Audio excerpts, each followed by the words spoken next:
Hi everyone, it's Lynn here. Once again in my kitchen. How have y'all been?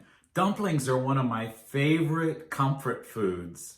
And almost everyone has their favorite type of dumpling, whether it's those big, fat, airy ones, or just some refrigerated biscuit dough cut up in pieces and tossed in with some steaming chicken broth.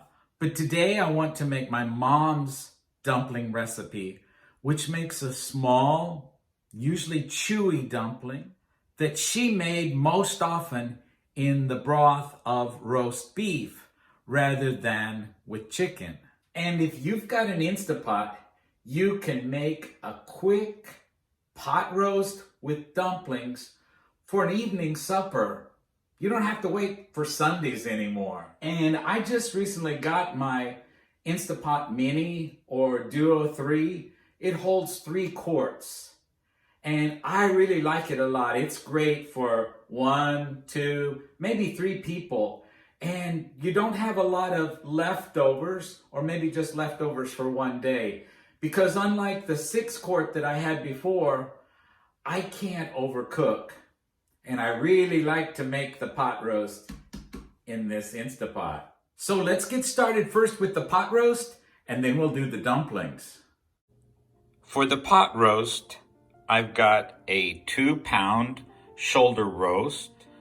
That's about as large as you're going to want for the smaller Instapot. I've got a half of a large onion, 3 large carrots. We'll use salt and pepper, and I've got 2.5 cups of water. Now, some optional items that I use, but you may not want to, are a couple of cloves of garlic and a beef bouillon cube. First, I'll turn on the saute button. And I'm going to salt and pepper the roast really well on both sides. I'll trim that fat and use that fat to saute my onions in. If you prefer not to have the cooked fat as your oil, you can use olive oil instead. That strip of fat is cooking up, and I have the onions diced. I'm going to dump them in alongside and just stir them up into the oil that's coming out. Now, one of the things with sauteing on the Instapot, it does get hot pretty quickly, so it might be necessary from time to time to turn off the saute button, and it will continue cooking. The onions are getting nice and browned up. This is the time that I'm going to add my diced garlic. Again, that's an option. If you don't want garlic, you sure don't have to use garlic. Now I'm going to move the onions to the side, as well as that slice of fat that is really rendering out really nicely. Drop in my roast on top. We're continuing to saute. So now the roast is nice and brown on both sides, and I'm going to turn off the saute and take the roast out of the Instapot and put it on a plate so that I can deglaze a little bit. And you can see I do need to deglaze. Generally, I like to deglaze with some Worcestershire sauce and some soy sauce. If I've got some red wine, I might use a little bit of it. If you need to when you're deglazing, you can also just use water.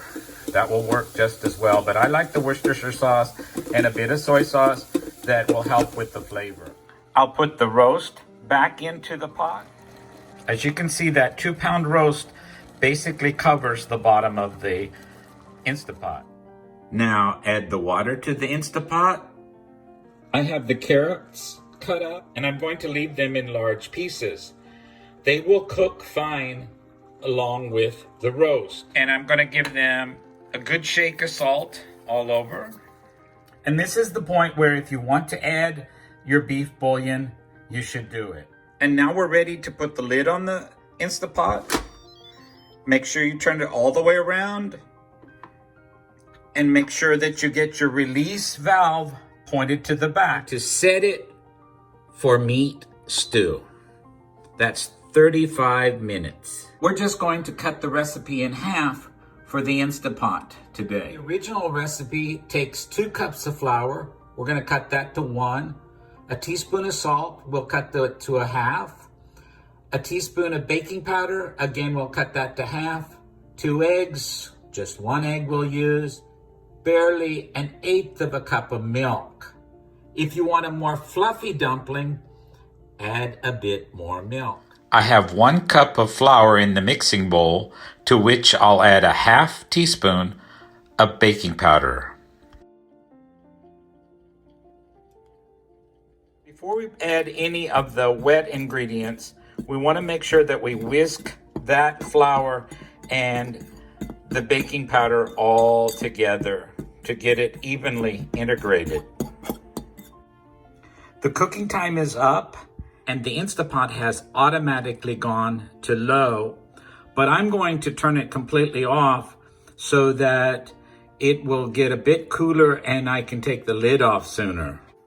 Now, while I'm waiting for that steam to release, I'm going to let you in on a little secret. In the old days, when the cows were dry and there wasn't any milk in the house, people just used water to add to their dumplings. And in fact, that's what I'm going to do tonight, because all I have in my fridge right now is coffee creamer, and it's sweetened. So I've added my egg into my bowl, and I'm going to stir that up a little bit into the flour and baking powder mixture. Put it in the middle and scoop from the edges. This is just the easiest of recipes. You hardly can make a mistake. But who said you couldn't make a mistake? I almost forgot the salt, so I'm going to shake some in there. Get the liquid and dry ingredients all mixed together evenly.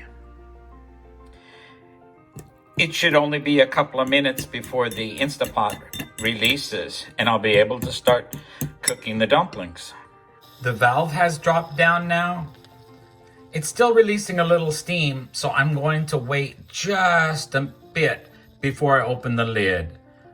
If it's still boiling, I don't want it to boil over. I've taken off the lid, and as you can see, it's still very hot, boiling just a little bit.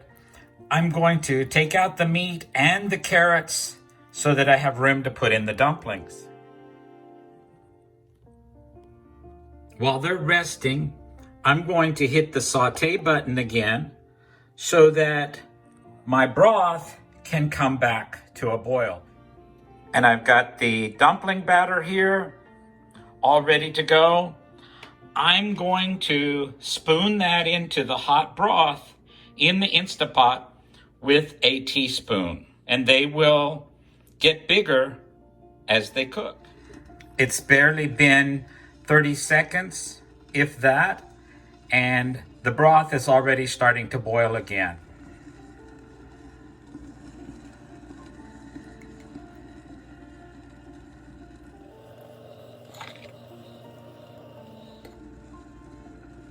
Now they're floating down, but as they get cooked, they will rise to the top.